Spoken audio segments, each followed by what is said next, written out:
السلام علیکم، میں ہوں علی شاہد اور آپ دیکھ رہے ہیں انفو ہاؤس۔ دوستو یقیناً یہ واقعہ آپ کی زندگی بدل سکتا ہے، اسے شروع سے آخر تک لازمی دیکھیے گا۔ حضرت ابن عباس رضی اللہ عنہ حضرت کعب بن احبار رضی اللہ عنہ سے نقل کرتے ہیں کہ انہوں نے بتایا کہ بنی اسرائیل میں ایک صدیق تھا جو عبادت میں منفرد مقام رکھتا تھا۔ ایک مرتبہ اس عابد کے پاس مغرب کے وقت ایک عورت گزری جو نہایت حسین و جمیل تھی۔ اس عورت نے پکار کر کہا کہ اے اللہ کے بندے۔ اس بزرگ نے کہا لبیک۔ یہ سن کر وہ عورت کہنے لگی کیا تمہارا رب دیکھ رہا ہے؟ اس نے کہا کہ وہ اللہ ایک ہے، حی قیوم ہے، دلوں کے اسرار سے واقف ہے اور جو قبروں میں ہے ان کا اٹھانے والا ہے۔ عورت یہ سن کر کہنے لگی کہ مجھ سے میرا شوہر دور ہے، اس لیے مجھے ایک رات کے لیے اپنے پاس ٹھکانہ دے دو۔ بزرگ نے یہ سن کر اس عورت سے کہا اوپر آ جاؤ۔ پس وہ عورت اوپر چڑھ گئی اور اس بزرگ کی خانقاہ میں پہنچ گئی۔ وہاں پہنچنے کے ساتھ ہی اس عورت نے اپنے جسم سے کپڑے اتار پھینکے اور ننگی کھڑی ہو گئی۔ اس نے اس عابد کے سامنے اپنا ننگا جسم ظاہر کر دیا۔ یہ منظر دیکھ کر اس بزرگ نے اپنی آنکھیں بند کر لیں اور فرمایا تو تباہ ہو جائے، اپنے آپ کو ڈھانپ لے۔ یہ سن کر عورت نے جواب دیا تیرا کیا جاتا ہے، تو آج رات مجھ سے فائدہ اٹھا لے۔ بزرگ نے سن کر اپنے نفس سے مخاطب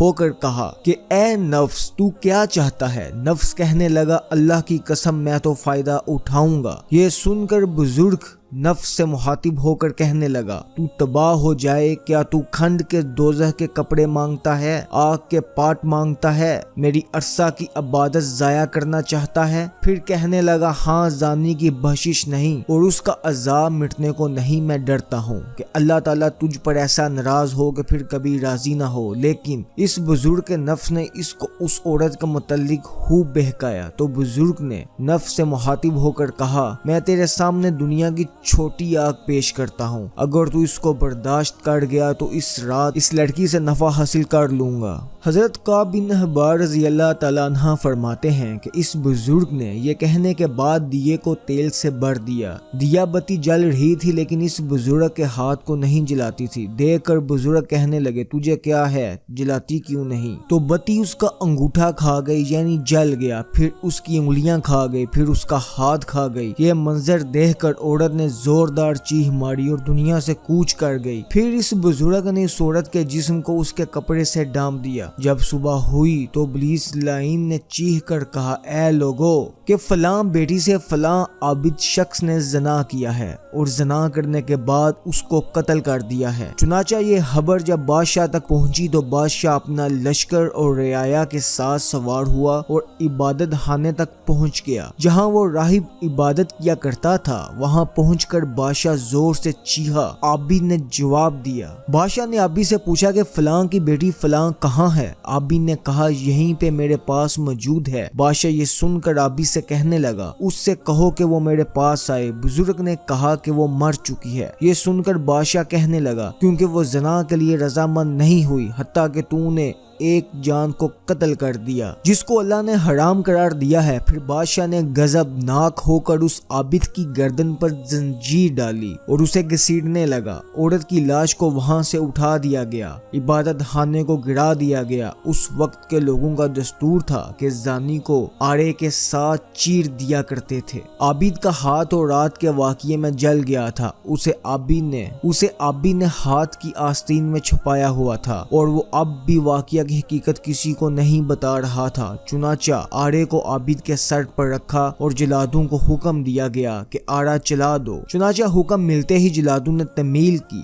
اور آڑا چلا دیا۔ جب آڑا عابد کے دماغ تک پہنچا اس کی آہ نکل گئی۔ اللہ تعالیٰ نے جبرائیل علیہ السلام کی طرف سے وحی نازل فرمائی کہ اس کو کہو کچھ نہ بولو، میں تیرا صبر دیکھنا چاہتا ہوں۔ اس کے صدمے نے میرے عرش برداروں کو، میرے آسمان کے مکینوں کو رلا دیا ہے۔ مجھے میرے غلبے اور جلال کی قسم اگر اس عابد نے دوسری مرتبہ آہ نکالی تو میں آسمانوں کو زمین پر گرا دوں گا۔ چنانچہ اس عابد نے دوسری مرتبہ آہ نہیں نکالی اور نہ کی بات بتائی تاکہ اس حالت میں اس کا انتقال ہو گیا۔ چنانچہ جب جب وہ فوت ہو گیا تو اللہ تعالیٰ نے اس مردہ عورت میں روح ڈالی تو عورت نے لوگوں سے مخاطب ہو کر کہا اللہ کی قسم یہ مظلوم ہو کر فوت ہوا ہے، اس نے گناہ نہیں کیا تھا اور میں ابھی تک کنواری ہوں۔ اس کے بعد اس عورت نے گزشتہ رات کا سارا واقعہ لوگوں کے سامنے نقل کیا تو یہ سن کر جب لوگوں نے اس کا ہاتھ نکالا تو جیسا لڑکی نے بتایا تھا ویسا ہی جلا ہوا تھا۔ یہ دیکھ کر لوگ کہنے لگے کہ اگر ہمیں علم ہوتا کہ اصل حقیقت کیا ہے تو ہم کبھی بھی اس کے جسم کو نہ چیرتے۔ اب بھی 2 ٹکڑے ہو کر زمین پر گرا پڑا اور لڑکی جیسے پہلے تھی ویسے ہی ہو گئی۔ پھر ان دونوں کو دفنانے کے لیے قبر کھودی گئی تو اس میں سے کستوری، عنبر اور کافور کی خوشبو مہک رہی تھی، اور پھر ان کا جنازہ پڑھنے کے لیے ان کی میتوں کو لایا گیا تو ان کو آسمان سے کسی نے منا دی کہ صبر کرو یہاں تک کہ فرشتے اس کا جنازہ پڑھ لیں۔ اس کے بعد لوگوں نے اس کا جنازہ پڑھا اور دفن کر دیا۔ پھر اللہ تعالیٰ نے ان کی قبر پر چنبیلی کو گایا اور لوگوں نے ان کی قبر پر تختہ دیکھا جس پر لکھا تھا شروع اللہ تعالیٰ کے نام سے جو بڑا مہربان اور رحم کرنے والا ہے۔ اللہ عز و جل کی طرف سے اپنے بندے اور اپنے ولی کی طرف سے میں نے اپنے عرش کے نیچے ایک ممبر لگایا ہے اور اپنے فرشتوں کو گواہ بنایا ہے کہ میں نے جنت الفردوس کی 50,000 عورتوں سے اس والی کا نکاح کیا اور اپنے فرما برداروں مقربین کو ایسے ہی انعام و اکرام سے نوازتا ہوں۔